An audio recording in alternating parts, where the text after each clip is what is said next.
നമസ്കാരം. കൊച്ചുകോയിക്കൽ ട്രിനിറ്റി മാർത്തോമ ഇടവകയിൽ കാരംവേലി മണ്ണിൽ Shri Thomas Daniel, Shrimati Saramma Thomas ദമ്പതികളുടെ മകനായി ജനിച്ച് ഒരു കർഷക കുടുംബത്തിൻ്റെ പരിമിതികളിൽ വളർന്ന് നാട്ടിൻപുറത്തിൻ്റെ നന്മകളുള്ള വിദ്യാലയങ്ങളിൽ പഠിച്ച ഒരു ബാലൻ ഇന്ന് ലോകത്തിലെ ഏറ്റവും പ്രശസ്തമായ സർവകലാശാലകളിൽ വ്യക്തിമുദ്ര പതിപ്പിച്ച അക്കാദമിക വിദഗ്ധനായും ആധ്യാത്മിക രംഗത്തെ നിറസാന്നിധ്യമായും മാറിയിരിക്കുന്നു. മലങ്കര മാർത്തോമ സുറിയാനി സഭയുടെ നവാഭിഷിക്ത സഭാപിതാക്കളിൽ ജോസഫ് മാർ ഇവാനിയോസ് തിരുമേനിയാണ് ഇന്ന് നമ്മളോടൊപ്പമുള്ളത്. സ്വാഗതം പ്രിയ തിരുമേനി. Thank you sir. തിരുമേനി, ഏതു മനുഷ്യൻ്റെയും ജീവിതത്തിൽ ആ മനുഷ്യൻ്റെ കുട്ടിക്കാലം വലിയ സ്വാധീനമാണ് ചെലുത്തുന്നത്. തിരുമേനിയുടെ ജീവിതത്തെ രൂപപ്പെടുത്തുന്നതിൽ, അത് ആധ്യാത്മികമായും ഒരു അക്കാഡമിക് വിദഗ്ധൻ എന്നുള്ള നിലയിലുമൊക്കെയുള്ള തിരുമേനിയുടെ ഒരു ജീവിതത്തെ രൂപപ്പെടുത്തുന്നതിൽ കുട്ടിക്കാലം വഹിച്ച പങ്കിനെക്കുറിച്ച് ദയവായി ഒന്ന് വിശദീകരിക്കാമോ? മനുഷ്യ ജീവിതത്തെ രൂപപ്പെടുത്തുന്നത് ചില ശീലങ്ങളും ബോധ്യങ്ങളും അത് നിർമ്മിക്കുന്ന പരിസരങ്ങളുമാണ്. എൻ്റെ ശീലങ്ങളും ബോധ്യങ്ങളും നിർമ്മിക്കുന്നതിന് അനുയോജ്യമായ ഒരു പരിസരമായിരുന്നു സീതത്തോട് ഗ്രാമാന്തരീക്ഷം. ആ സീതത്തോട് ഗ്രാമാന്തരീക്ഷം ഒരു വിവിധ മതവിഭാഗങ്ങൾ ഒരുമിച്ച് ഏകോദര സഹോദരങ്ങളെ പോലെ കാണുന്ന ഒരു ഒരുമയുടെയും സമന്വയത്തിൻ്റെയും നന്മയുള്ള ഒരു ഗ്രാമമായിരുന്നു.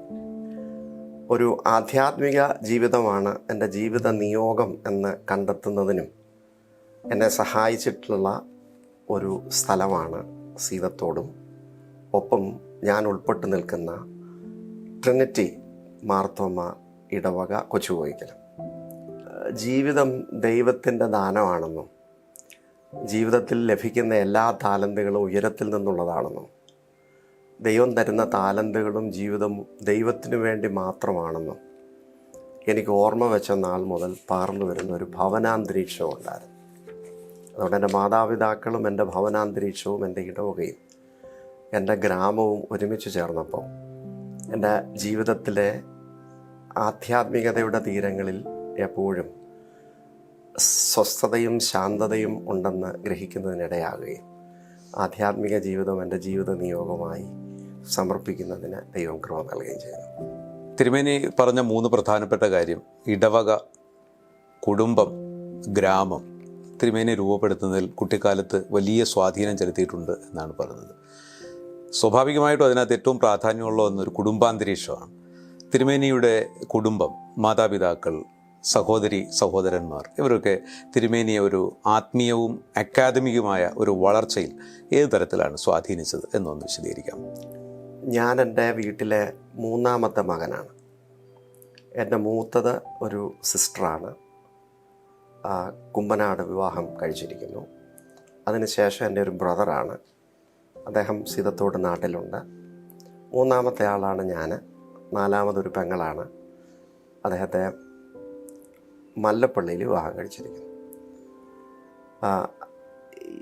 എൻ്റെ ജീവിതത്തെ വളരെയധികം സ്വാധീനിച്ചിട്ടുള്ള എൻ്റെ മാതാപിതാക്കളാണ്.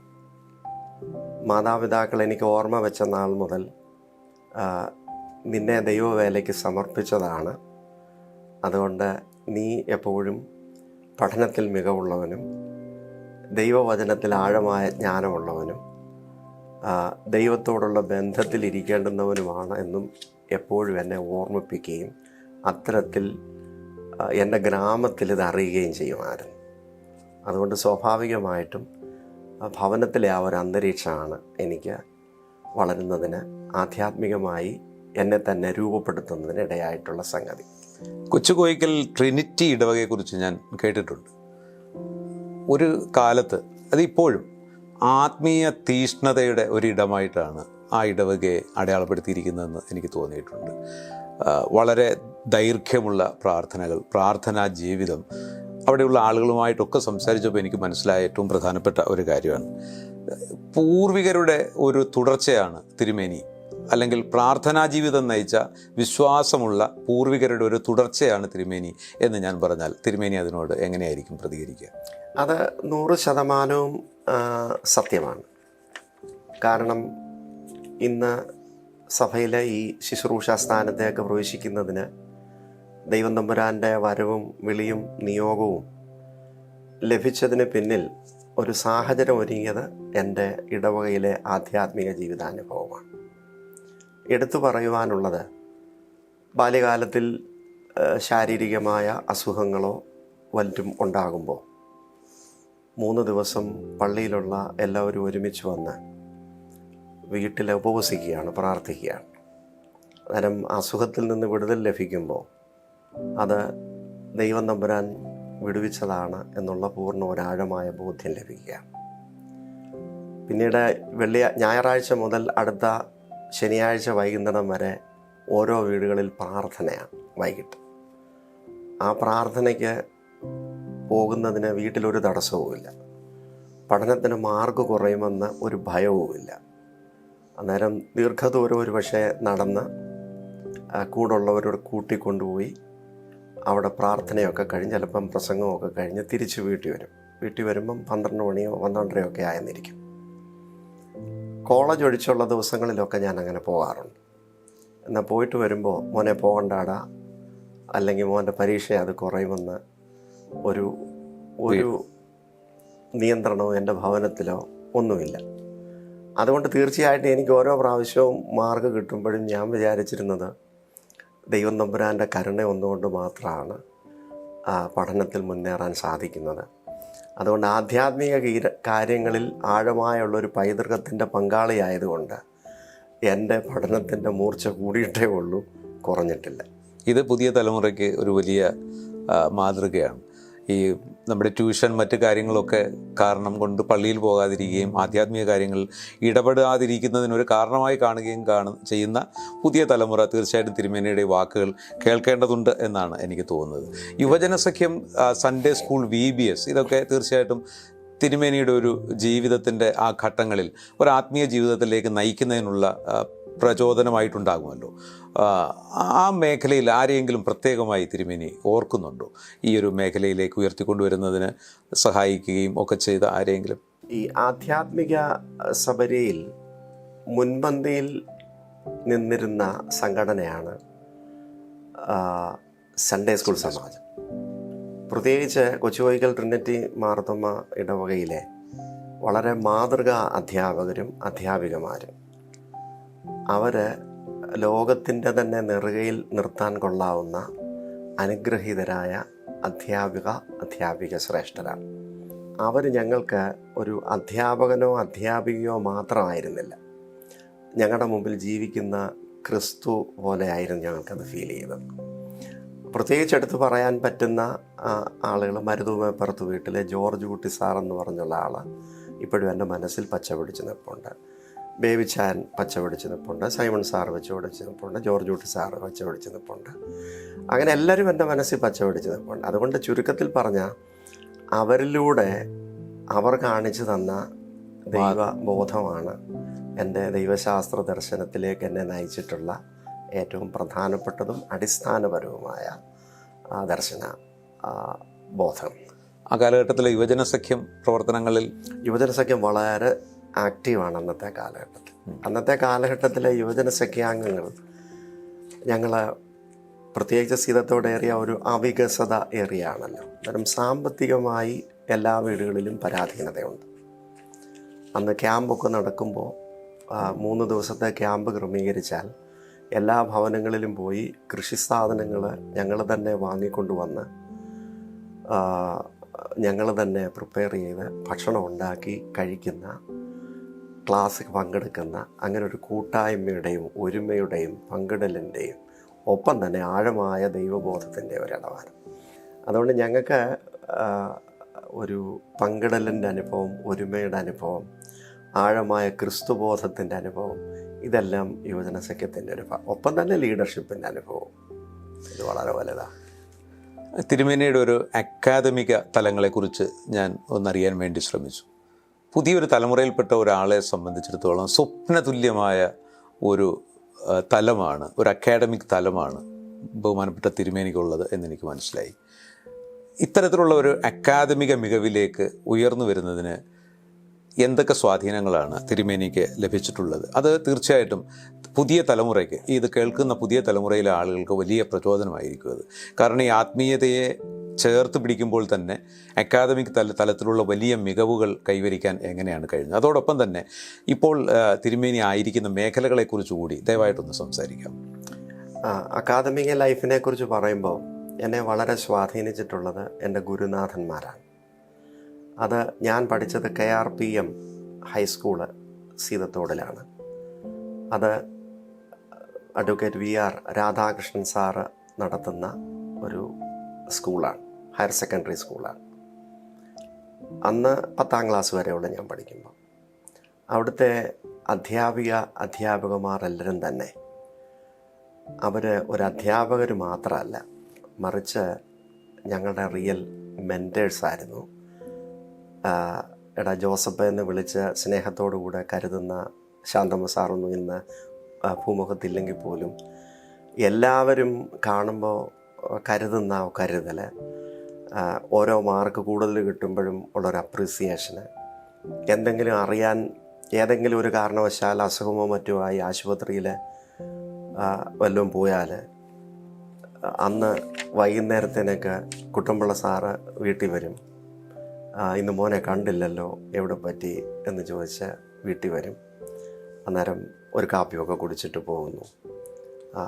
അങ്ങനെ പോകുന്ന ഒരു കരുതൽ, അതുകൊണ്ട് എന്നെ സംബന്ധിച്ചിടത്തോളം ഇന്നും എൻ്റെ ശ്വാസം പോകുന്ന സമയം വരെ എന്നെ പഠിപ്പിച്ചിട്ടുള്ള എല്ലാ ഗുരുനാഥന്മാരുമാണ് എനിക്ക് അത്തരത്തിൽ ഒരു ഗുരുനാഥന്മാരുമാണ് അത്തരത്തിൽ എൻ്റെ ഒരു അക്കാദമിക മികവിന് ഒരു അസ്ഥിവാരം ഇട്ടിട്ടുള്ളത്. അതുകൊണ്ട് ജീവിതത്തിൻ്റെ ഇതുവരെയുള്ള പഠന മേഖലകളിലും ഞാൻ ഇടപെട്ടിട്ടുള്ള എല്ലാ അധ്യാപക മേഖലകളിലും അവരുടെ കരുതൽ എനിക്ക് കിട്ടിയിട്ടുണ്ട്. അതുകൊണ്ട് അതാണ് ഒരു പരിധി വരെ അക്കാദമിക തലങ്ങളിൽ പോകുന്നതിന് സാധിച്ചിട്ടുള്ളത്. അതിന് ഞാൻ പറയാനൊരുങ്ങുന്നത് പ്രധാനമായും ദൈവകൃപയാണ്. അതുകൊണ്ട് ഒരു ദൈവത്തിൻ്റെ കൃപയും ഈ ഗുരുവിൻ്റെ ഒരു അനുഗ്രഹവും, ഇത് രണ്ടും എനിക്ക് കിട്ടിയിട്ടുണ്ട്. ഈ വിദേശത്തെ ഏറ്റവും ശ്രദ്ധേയമായ യൂണിവേഴ്സിറ്റികൾ, നമ്മുടെ നാട്ടിലൊക്കെ ഉള്ളൊരു സാധാരണ ചെറുപ്പക്കാരായ ആളുകൾ ഏറ്റവും കൂടുതൽ ആഗ്രഹിക്കുന്ന യൂണിവേഴ്സിറ്റികൾ, ആ യൂണിവേഴ്സിറ്റികളിലൊക്കെ പോകുവാനും അവിടെ പ്രബന്ധങ്ങൾ അവതരിപ്പിക്കാനും അവിടെയുള്ള പല ജേർണലുകളിലും നമ്മളുടെ ഈ ലേഖനങ്ങളൊക്കെ പ്രസിദ്ധീകരിക്കാനും ഒക്കെയുള്ള വലിയ അവസരങ്ങളുടെ ഒരു ലോകമാണ് തിരുമേനിക്ക് മുന്നിൽ ദൈവം തുറന്നു തന്നത്. ആ അച്ചീവ്മെൻറ്റ്സിനെ കുറിച്ച് ദയവായി ഒന്ന് പറയാൻ കഴിയും? ഞാൻ 10ാം ക്ലാസ് വരെയാണ് സീതത്തോട്ടിൽ പഠിച്ചത്. അത് കഴിഞ്ഞതിന് ശേഷം ഞാൻ തിരുവല്ല മാർത്തോമ കോളേജിൽ പഠിച്ചു, പ്രീ ഡിഗ്രി.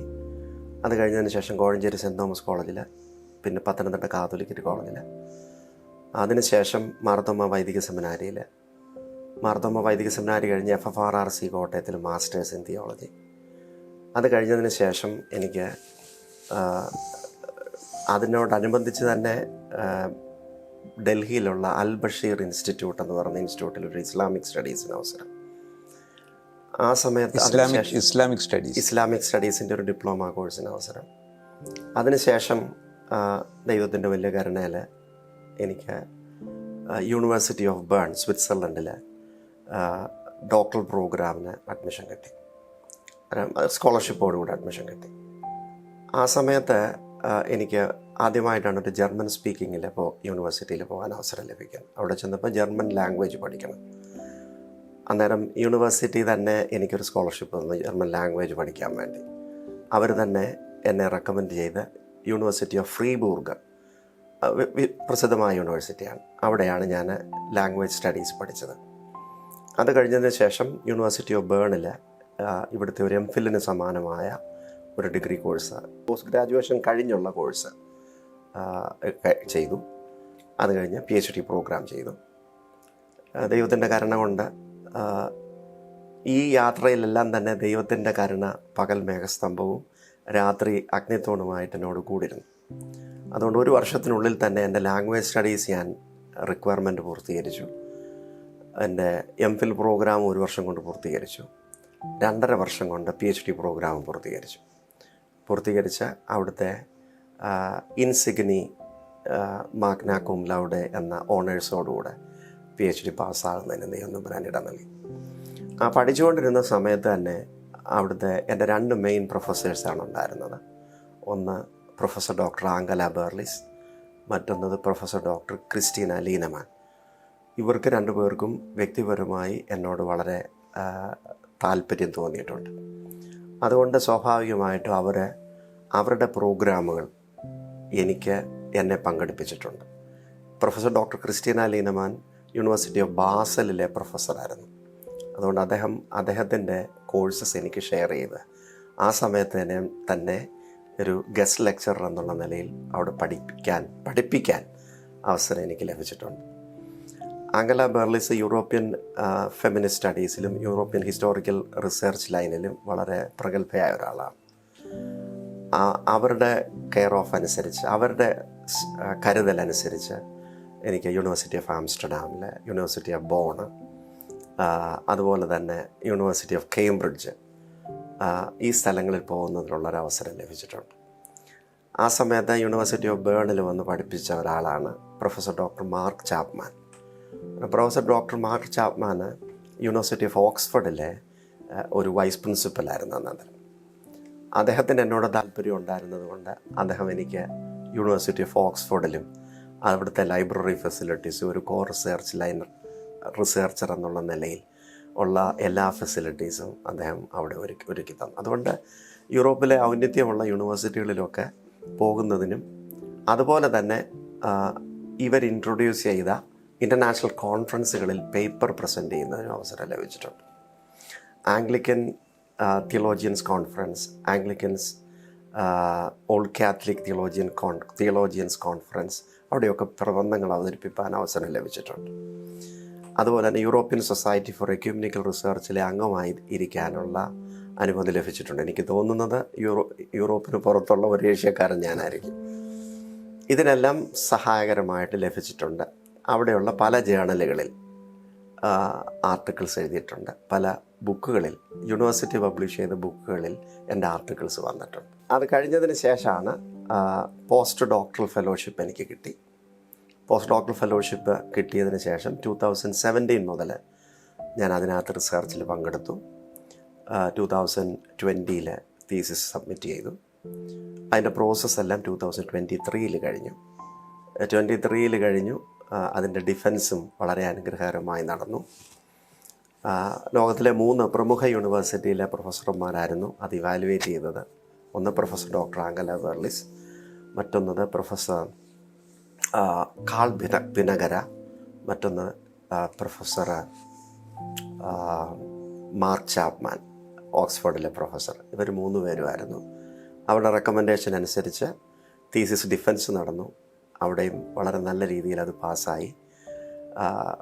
അവിടെ എനിക്ക് ഡോക്ടർ ഹാവിൽ എന്ന ഏറ്റവും ലോകത്തിൽ വെച്ച് ലഭിക്കാവുന്ന ഹയസ്റ്റ് അറ്റൈനബിൾ ഡിഗ്രി ലഭിച്ചു.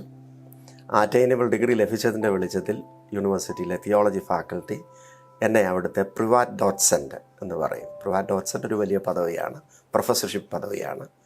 അങ്ങനെ യൂണിവേഴ്സിറ്റി ഓഫ് ബേണിലെ പ്രിവാറ്റ് ഡോട്ട്സെൻ്റായിട്ട് സെനറ്റും വൈസ് ചാൻസലറും അംഗീകരിച്ച് ഇപ്പോൾ എനിക്ക് അനുമതി ലഭിച്ചിരിക്കുകയാണ്. മലങ്കര മാർത്തോമാ സുറിയാനി സഭ ഏറ്റവും ഗൗരവത്തോടുകൂടി കാണുന്ന ഒരു മേഖലയാണ് വിദ്യാഭ്യാസ മേഖല. അഭിമന്യ തിരുമേനിയെ പോലെ അക്കാഡമിക് രംഗത്ത് ഉജ്ജ്വലമായ വ്യക്തിത്വങ്ങൾ നമ്മുടെ സഭ നേതൃത്വത്തിലേക്ക് വരുന്നത് തീർച്ചയായിട്ടും നമ്മുടെ സഭയ്ക്ക് വളരെ ഗുണം ചെയ്യും എന്നുള്ള കാര്യത്തിൽ യാതൊരു സംശയമില്ല. വലിയ പ്രതീക്ഷയോടുകൂടിയാണ് മലങ്കര മാർത്തോമാ സുറിയാനി സഭയും സഭാജനങ്ങളും തിരുമേനിയെ നോക്കിക്കാണുന്നത് എന്നുകൂടി പറയാൻ ഈ അവസരം ഞാൻ വിനിയോഗിക്കുന്നു. ഒരു സാങ്കല്പിക ചോദ്യമാണ്. ജീവിതത്തിൽ ഒരു ചെറുപ്പക്കാരനായിരിക്കുന്ന സമയത്ത് എപ്പോഴെങ്കിലും ഒരു സഭാ പിതാവായി തീരും എന്ന് തിരുമേനി ചിന്തിച്ചിട്ടുണ്ടോ? ബാല്യകാലത്തിൽ ഒരിക്കലും ചിന്തിച്ചിട്ടില്ല. എന്നാൽ വൈദിക സെമിനാരി പഠനം കഴിഞ്ഞ് ഭാഗ്യസ്മരണീയനായ അലക്സാണ്ടർ മാർത്തോമ വലിയ മെത്രാപ്പൊലീത്തയുടെ ആണ് എൻ്റെ ശുശ്രൂഷ തുടങ്ങുന്നത്. അത് തുടങ്ങുന്ന സമയത്ത് അഭിമന്യ തിരുമേനിയുടെ ഒരു അനുഗ്രഹവും ഞാൻ ചില മീറ്റിങ്ങുകളിൽ പറഞ്ഞിട്ടുമുണ്ട്. അതുകൊണ്ട് തിരുമേനിയിൽ നിന്ന് ലഭിച്ച ചില ഗൈഡ് ലൈൻസും ഡയറക്ഷൻസിൻ്റെ ഒക്കെ വെളിച്ചത്തിൽ എനിക്ക് ഈ ശുശ്രൂഷയിലേക്കുള്ള ഒരു വളരാനോ അല്ലെങ്കിൽ ആ ശുശ്രൂഷയിലേക്ക് ദൈവവിളി സ്വീകരിക്കുവാനോ ഉള്ള ഒരു സാഹചര്യം ഉണ്ടെന്നുള്ള ചിന്ത വന്നിട്ടുണ്ട്. ഇപ്പോൾ മലങ്കര മാർത്തോമാ സുറിയാനി സഭയുടെ ഏറ്റവും പ്രതീക്ഷ നൽകുന്ന ഒരു സഭാ മേലധ്യക്ഷനാണ് അങ്ങ്. ഈ ഒരു സഭാ മേലധ്യക്ഷൻ എന്നുള്ള നിലയിൽ തിരുമേനി പുലർത്തുന്ന ഒരു മുൻഗണനാക്രമം എന്തായിരിക്കും എന്നുള്ളതിനെക്കുറിച്ച് അറിയാൻ താല്പര്യമുണ്ട്. മുൻഗണനാക്രമം പ്രധാനമായിട്ടും ഒന്ന്, കർത്താവിൻ്റെ ശരീരമാകുന്ന സഭ, ആ സഭയിൽ കർത്താവുമായുള്ള ഒരു ജൈവപരമായ ബന്ധം എല്ലാവർക്കും വേണം എന്നുള്ള ഒരു ഊന്നൽ കൊടുക്കണമെന്ന് ആഗ്രഹിക്കുന്നു. ഈ സഭയ്ക്ക് അതിൻ്റേതായ 2 തലം മാനങ്ങളുണ്ട്. ഒന്ന് അതിൻ്റെ ഒരു കാണപ്പെടുന്ന മാനവും മറ്റൊന്നൊരു കാണപ്പെടാത്ത മാനവും. അതുകൊണ്ട് ഈ കാണപ്പെടുന്ന മാനവും കാണപ്പെടാത്ത മാനത്തിലും അതിനെ പിടിച്ചു നിർത്തുന്നത് അതിൻ്റെ പ്രാർത്ഥനാ ജീവിതവും ധ്യാന ജീവിതവും ആരാധന ജീവിതവുമാണ്. അന്നേരം പ്രാർത്ഥനാ ജീവിതവും ധ്യാന ജീവിതവും ആരാധന ജീവിതവും അതിൻ്റെ ഒരു സമന്വയത്തിൽ കൊണ്ടുപോകണം എന്നത് എൻ്റെ ആഗ്രഹമാണ്. 3, വർത്തമാന കാലഘട്ടത്തിൽ വളരെ ലിബറൽ സെക്യുലർ വേൾഡാണ്. ഒരു നോളജ് എക്സ്പ്ലോഷൻ്റെയും ഇൻഫ്ലേഷൻ ഓഫ് ഇൻഫർമേഷൻ്റെയും കാലഘട്ടമാണ്. അന്നേരം ഇൻഫ്ലേഷൻ ഓഫ് ഇൻഫർമേഷനുള്ള കാലഘട്ടത്തിൽ കിട്ടുന്ന ഇൻഫർമേഷനെല്ലാം സത്യമാണ് എന്ന ധാരണയിലേക്ക് എല്ലാവരും പോകരുത്. അതിന് നമ്മൾ ജ്ഞാനത്തിൻ്റെ ആഴങ്ങൾ തേടി ആധ്യാത്മിക തലത്തിലും പോകണം. അതുകൊണ്ട് ജ്ഞാനവും ധ്യാനവും ഒരുപോലെ ചേർന്ന് പോയെങ്കിൽ മാത്രമേ സഭയെക്കുറിച്ചുള്ള ദൈവനിയോഗം നിർവഹിക്കാൻ കഴിയൂ എന്നാഗ്രഹിക്കുന്നുണ്ട്. അതിന് തീർച്ചയായിട്ടും നമ്മുടെ സൺഡേ സ്കൂൾ മുതൽ നമ്മുടെ യൂണിവേഴ്സിറ്റി കോളേജ് തലം വരെയുള്ള അധ്യാപന പഠന മേഖലകളിൽ ഒരു ഇൻ്റർനാഷണൽ അക്കാഡമിക് പ്രിഫറൻസോടുകൂടെ നമ്മുടെ സഭാജനങ്ങളും നമ്മുടെ സ്ഥാപനങ്ങളും അത്തരത്തിൽ വളരണമെന്നുള്ള ആഗ്രഹമാണ് എനിക്കുള്ളത്. അതിന് ഊന്നൽ നൽകണമെന്ന ആഗ്രഹമുണ്ട്. വർത്തമാനകാല ജീവിത സാഹചര്യങ്ങൾക്കിടയിൽ ഒരു സഭ എങ്ങനെയായിരിക്കണം എന്നുള്ളതിനെക്കുറിച്ചുള്ള, ഈ കാലഘട്ടത്തിൽ സഭ എന്തായിരിക്കണം എന്നുള്ളതിനെക്കുറിച്ചുള്ള കൃത്യമായ തിരുമേനിയുടെ കാഴ്ചപ്പാട് എന്താണ്? സഭ എന്ന് പറയുമ്പോൾ അതിന് ഒരു 2 ഡയമെൻഷൻസ് ഉണ്ട്. ഞാൻ സൂചിപ്പിച്ചുവല്ലോ. അത് ഒന്ന് ഞാൻ പറഞ്ഞത് ദൃശ്യ ഡയമെൻഷനും മറ്റൊന്ന് അദൃശ്യ ഡയമെൻഷനുമാണ്. അത് എക്ലീസിയോളജിക്കലിയാണ്. എന്നാൽ സാറ് ചോദിച്ച ഇപ്പോഴത്തെ ചോദ്യം അനുസരിച്ച് നോക്കുമ്പോൾ ചർച്ചിനൊരു കണ്ടിന്യൂറ്റി ഡയമെൻഷനും ഉണ്ട്. ഒപ്പം തന്നെ ചർച്ചിനൊരു കണ്ടംപററി ഡയമെൻഷനും ഉണ്ട്. അന്നേരം കണ്ടിന്യൂറ്റി ഡയമെൻഷനും കണ്ടംപററി ഡയമെൻഷനും തമ്മിൽ ഫ്രിക്ഷൻസ് ഉണ്ടാകാം. അന്നേരം ആ ഫ്രിക്ഷൻസിനെ ഒഴിവാക്കി അല്ലെങ്കിൽ അതിനെ യുക്തിസഹമായി അവതരിപ്പിച്ച് ഈ അടുത്ത തലമുറയിൽ കണ്ടംപററിയായി ചർച്ച് റെലവൻ്റാണ് എന്ന് മനസ്സിലാക്കി കൊടുക്കണം. അതുകൊണ്ട് വർത്തമാന കാലഘട്ടത്തിൻ്റെ ഭാഷയും വർത്തമാന കാലഘട്ടത്തിൻ്റെ തത്വശാസ്ത്രവും അതിലൂടെ സംവേദിപ്പാൻ കഴിയുന്ന ബോധ്യങ്ങളും ഒക്കെ ഉൾപ്പെടുത്തി സഭ എപ്പോഴും നവീകരിച്ചുകൊണ്ടിരിക്കണം എന്നുള്ളതാണ് അതിന് ഊന്നൽ. മലങ്കര മാർത്തോമാ സുറിയാനി സഭയുടെ സംഗീതവും അല്ലെങ്കിൽ ആശയപരമായിട്ടുള്ള പ്രകാശനവുമായി ബന്ധപ്പെട്ട ഏറ്റവും പ്രധാനപ്പെട്ട ഒരു സംഘടനയാണല്ലോ DSMC. അപ്പോൾ അതിൻ്റെ ഒരു തലപ്പത്ത് അല്ലെങ്കിൽ അതിൻ്റെ ഒരു അധ്യക്ഷനായും ഇപ്പോൾ തിരുമേനിയാണ് ഇരിക്കുന്നത്. ഈ ഒരു കാലഘട്ടത്തിൽ ഈ ഒരു സംഘടന എന്താണ് ചെയ്യേണ്ടത് എന്നുള്ളതിനെക്കുറിച്ച് തിരുമേനിയുടെ കാഴ്ചപ്പാട് കൂടി പറഞ്ഞാൽ. DSMC എന്ന് പറയുന്ന സംഘടന മാർത്തോമ സഭയിലെ എല്ലാ ഇടവകകളിലെയും എല്ലാ ആരാധന സമൂഹങ്ങളിലെയും ആരാധനയുടെ മുൻനിരയിൽ നിന്ന് ആരാധന സമൂഹത്തെ ആത്മാവിലും സത്യത്തിലും ദൈവത്തെ ആരാധിപ്പാൻ തക്കവണ്ണം പ്രാപ്തമാക്കുന്ന ഒരു നിയോഗിത ഗണമായി കാണണം. പ്രത്യേകമായി കിഴക്കൻ പാരമ്പര്യം അനുസരിച്ച് ഗായക സംഘം എന്ന് പറയുന്നത് സ്വർഗീയ ആരാധനക്രമത്തിൻ്റെ ഒരു ഭാഗമാണ്. അതൊരു സ്വർഗീയ ആരാധനക്രമത്തിൻ്റെ ഭാഗമായ ദൈവം തമ്പുരാനാൽ വിളിക്കപ്പെട്ട ഈ ഗായക സംഘം, അതിന് ചുമതല വഹിക്കുന്ന ഈ സംഘടന, ഇതൊരു ജസ്റ്റ് ഒരു മ്യൂസിക് പെർഫോമൻസ് ഏജൻസി ആയിട്ട് മാറാതെ അതിനപ്പുറമായി ഒരു ദൈവജനത്തെ ആധ്യാത്മിക സബരിയുടെ ഔന്നത്യത്തിലേക്ക് ഉയർത്തുവാൻ, കരം പിടിച്ച് നടത്തുവാൻ മുൻപന്തിയിൽ നിൽക്കുന്ന ഒരു സമൂഹമായിട്ട് വളർന്നു വരണം. അവിടെ കക്ഷി താല്പര്യങ്ങളും ഒന്നും ലവലേശം പോലും വരരുതെന്നാണ് എൻ്റെ ആഗ്രഹം. എല്ലാ മാർത്തോമ സഭയും എല്ലാ മാർത്തോമ ഇടവകളും ഈ DSMCയുടെ ഭാഗമായി ഇതിൻ്റെ ഒരു ഗോളിൽ സെറ്റ് ചെയ്ത് പോകാൻ കഴിയുമ്പോൾ തീർച്ചയായിട്ടും ഈ വിഭാഗം അതിൻ്റെ ഔന്നത്യത്തിൽ ഏൽപ്പിച്ച നിയോഗം കൃത്യതയോടുകൂടെ നിർവഹിച്ച് മുന്നോട്ട് കൊണ്ടുപോകാനായിട്ട് പറ്റും. അഭിവന്യ ജോസഫ് മാർ ഇവാനിയോസ് തിരുമേനി വലിയ പ്രതീക്ഷയാണ് സഭയ്ക്ക് നൽകുന്നത്. ഉന്നത വിദ്യാഭ്യാസ രംഗം വല്ലാത്ത പ്രതിസന്ധികൾ നേരിടുന്ന സമയത്ത് തിരുമേനിയുടെ സാന്നിധ്യം സഭയ്ക്ക് ഉണർവ് നൽകും എന്നുള്ള കാര്യത്തിൽ യാതൊരു സംശയവുമില്ല. തിരുമേനി, വളരെ നന്ദി. ഈ തിരക്കുകൾക്കിടയിലും നമ്മുടെ സ്റ്റുഡിയോയിലേക്ക് എത്തിച്ചേർന്നതിനും ഞങ്ങളോടൊപ്പം സംസാരിച്ചതിനും ഒത്തിരി നന്ദി, സ്നേഹം. Thank you. ദൈവകൃപ അധികമായി ലഭിക്കുന്നതിനും ദൈവകൃപ പകൽ മേഘസ്തംഭവും രാത്രി അഗ്നിത്തൂണുമായി കൂടെ ഇരുന്ന കർത്താവിൻ്റെ ഈ സഭയിലെ അടിമവേല ചെയ്യുന്നതിന് ഒരു കർത്താവിൻ്റെ ഇണങ്ങിയ ആയുധമായി തുടർന്നും നിലനിൽക്കുന്നതിന് ഈ പ്രേക്ഷകരെല്ലാവരും എനിക്ക് വേണ്ടി പ്രാർത്ഥിക്കണം എന്ന് വിനയപുരസ്സരം അപേക്ഷിച്ചുകൊണ്ടും ഈ ഇൻ്റർവ്യൂ നടത്തിയ സാറിനോടുള്ള പ്രത്യേക നന്ദി അറിയിച്ചുകൊണ്ടും നിങ്ങൾക്കെല്ലാവർക്കും, മാന്യ പ്രേക്ഷകർക്ക് എല്ലാ വന്ദനവും അറിയിക്കുന്നു. ദൈവം തമ്പുരാൻ നമ്മെ അനുഗ്രഹിക്കട്ടെ.